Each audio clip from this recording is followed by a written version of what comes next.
Sa number 9, lalaki nga ginaalagar nanulod sang balay sa Talisay, napatay. Naabdan sang katapos ng Talisay PNP ni isa ka lalaki nga nagahigda kag wala na sang animo sa isa ka subdivision sa Barangay Zone 15, Talisay City sa Negros Occidental, Martes sang kaagahon. Nagwa sa investigasyon nga nagpatigayon sang routine roving patrol ang security guards ng subdivision sang ilang makitaan ang duha ka mga lalaki nga nagatinguha magsulod sa isa ka balay.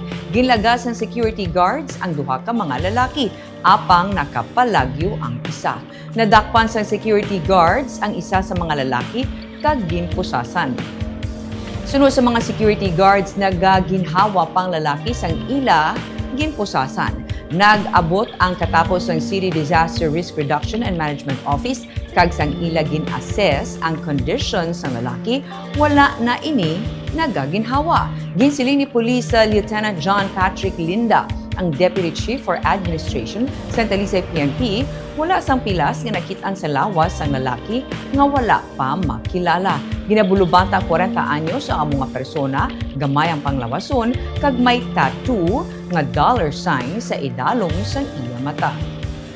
Gin-turn over ng bangkay sa scene of the crime operatives para sa examination, agud mahibaluan ang gintunaan sang iya kamatayon.